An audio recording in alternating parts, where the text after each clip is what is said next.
What's up, ladies and gentlemen? My name is Elo Bandit, and today I'm going to be going over my matches from the third World Cup of 1v1 hosted by Austria on Smogon.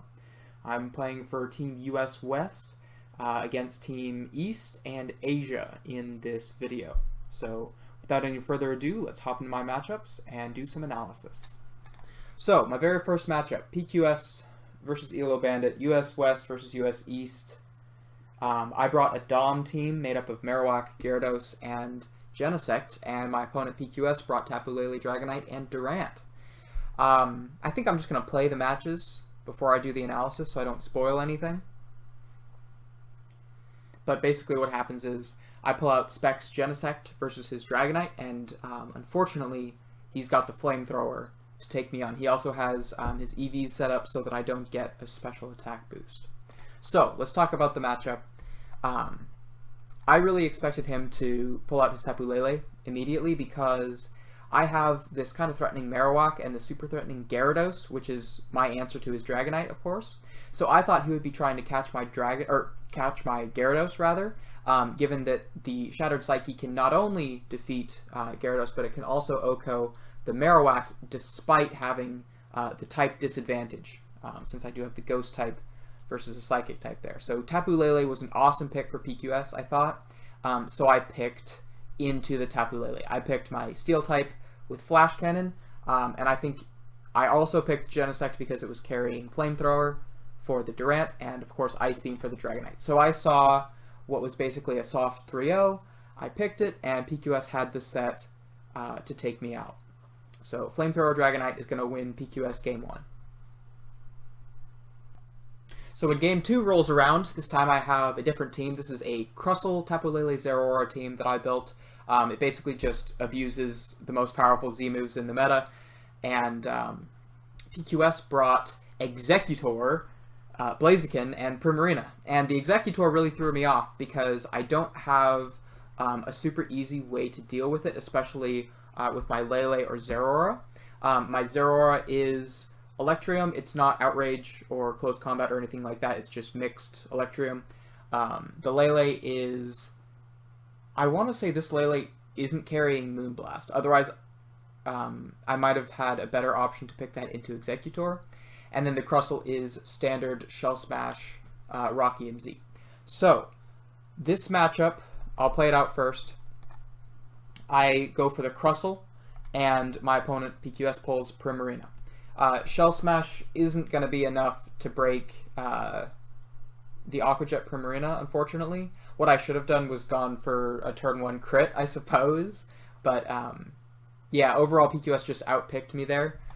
If I reset, what happened was I was trying to pull Crustle on the Blaziken. I really thought that Blaziken would want to come in on a fake-out Zeraora, click Protect, get the speed boost, and then knock me out. So I was really, really afraid of that, and PQS totally read me. He pulled the only thing that would absolutely beat Crustle, and I think he also probably expected me to pull Crustle because it had the best odds against a random Stolly Executor set that I hadn't necessarily seen before. So PQS definitely read the situation really well and was able to take me out Game 2. So now we hop into Game 3. I brought Planetarium, but with Scarf Dragonite instead of Flanium Z.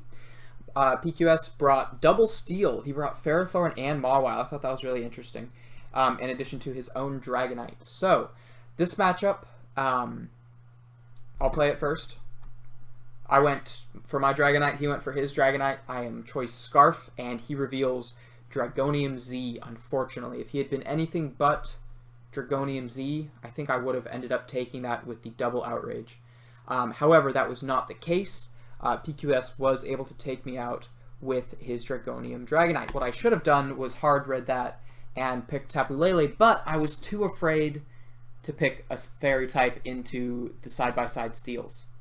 I don't think that Dragonite was actually the best pick for me. What happened was I picked it because it had Outrage for Dragonite and Fire Punch for Ferrothorn, and I really expected him to go either Dragonite or Ferrothorn. I didn't know that it was Devastating Drake. I probably should have anticipated that and just gone for my Lele anyway. But either way, I did not pick as well as I definitely could have for this third game. so PQS is going to win the Dragonite Mirror matchup and take me out in 3. So good games and very well played to PQS. Alright, so this was my second matchup, US West versus Asia, Elo Bandit versus frostyicelad, aka Sagar0027. So, this first matchup, Frosty brought this God Squad looking team of Gyarados, Charizard, and Gardevoir, and I brought a version of Planetarium with the Diggersby on there instead of Dragonite, because I thought Diggersby had an awesome matchup versus the teams that frostyicelad usually brings to tournament.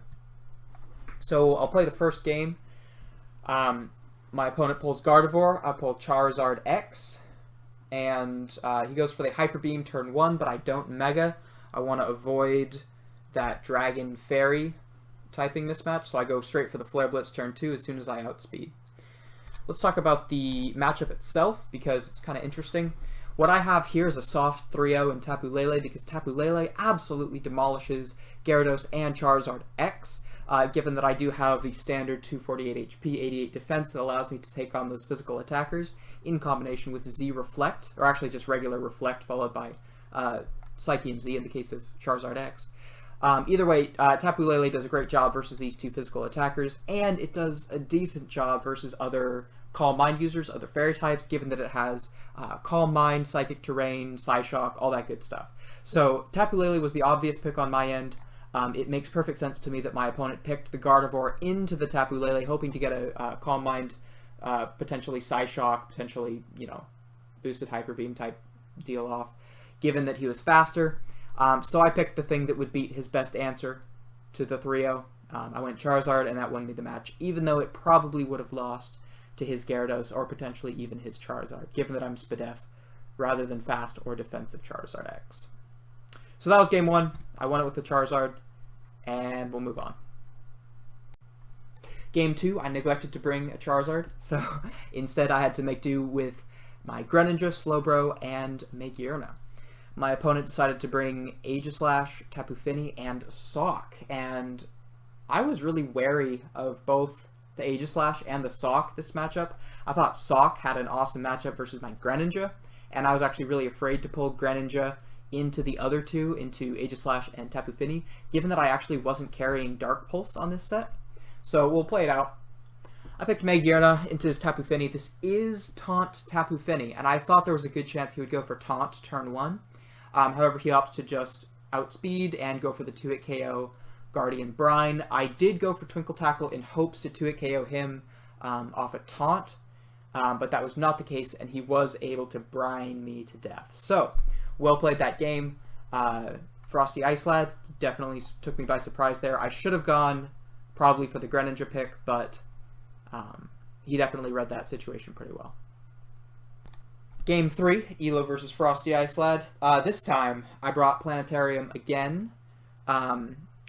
Frosty brought Naganadel, Magearna, and Gyarados. So I'll play it first, and I'll go back and analyze matchup. I pull Charizard, he pulls Naganadel, and he hits Draco. I don't Mega, so I keep my Fire Flying typing. I don't get the Dragon typing, so that Draco Meteor does not KO me, thanks to my huge HP and special defense stats. And I'm able to Flame Charge Outrage for the win. So this matchup, Naganadel is a very strong pick into this 3-mon core, given that you're modest specs. You should be able to Oko most Dragonite with your Draco Meteor, Oko Tapu Lele with Sludge Wave, and Oko most Charizard with the Draco as well. However, I am specifically special defense and HP invested so that I can tank this hit, boost up my speed with either Flame Charge or Dragon Dance, it really doesn't matter, and then Outrage the following turn with Stab. So that was Game 3 versus frostyicelad. And here we are, Game 4. This time Frosty decided to bring a RNG-based team. This is Flinch, Iron Head, Heart Stamp, Jirachi, Sleep Powder, Sub, Protect, Jumpluff, and Hypnosis, Mega Gengar. And my team is another variation of Planetarium, this time with a Diancie pick. And I think the Diancie was actually an important element to this match, because my opponent decided to pull Jirachi instead of Gengar. And I think part of the reason of that was Jirachi has an awesome matchup versus my other two Pokemon here, these two fairy types. You can click Iron Head into Diancie, you can click Iron Head into Tapu Lele extremely easily, as those two don't really threaten you at all, and you can take them out in basically a single hit. However, Charizard X is going to have the best matchup against Jirachi, and given that I'd already revealed Flame Charge, it was pretty obvious I thought that I was going to go Charizard again. And given that I was going Charizard again, my opponent should have probably pulled Gengar, Gengar having the best odds versus a Charizard, even if it has Flame Charge. However, I think my opponent really wanted to avoid a Hypnosis or Sleep Powder bouncing off of Diancie's Magic Bounce. So in that way, he just picked the thing that would, or could, potentially beat all of my Pokemon. And it didn't quite work out for him. He didn't really get any flinches there. But overall, I liked my matchups, or I liked my odds in this matchup going Charizard. So I was quite happy to win that way. That pretty much wraps up this video. Next time I'll go over my matches versus France, Italy, and Central Europe. So until then, I hope you guys enjoyed, and I will catch you next time.